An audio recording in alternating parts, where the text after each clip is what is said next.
Hi there, my name is Wim Daans, and today I'm going to show you how you can use RME's new Babyface Pro together with an iPad. So in order for the unit to work with an iPad, we need to set it up in class compliant mode. And we do this by holding the select and dim buttons down simultaneously while powering the unit up. I'm using a regular 9-volt adapter here to connect the units, and you see I'll hold down the buttons, plug it in, and the display will read CC, standing for class compliant. Next, we're going to connect the USB cable to the side of the units.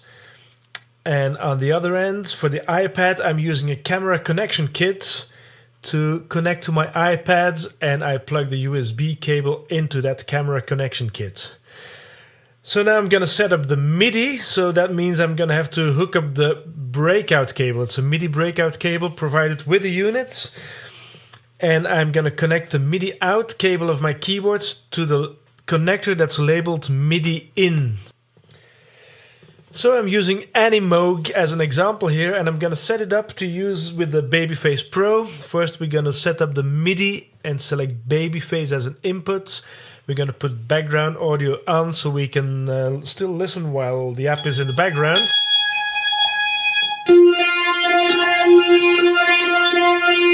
And there we go, we have sound played from my keyboard.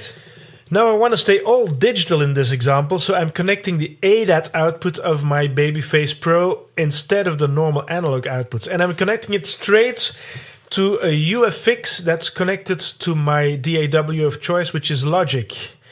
So in order to route the audio to the ADAT output now, I'm going to have to use Total Effects. And I'm selecting the ADAT out channel.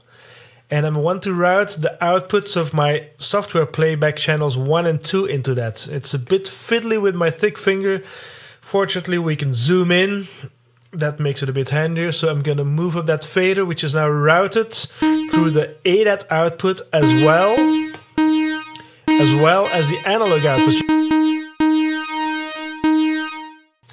So next I'm going to set up Logic and make sure the UFX is my audio interface. I'm going to select input 15 and 16 as my input channels, which is the ADAT inputs.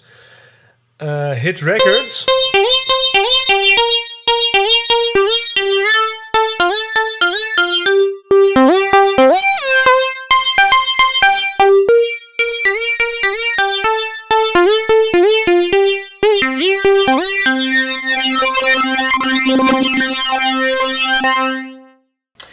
So this was it. I hope you enjoyed it and you learned maybe a couple of things. Check out more information on rmeaudio.de and thanks for watching.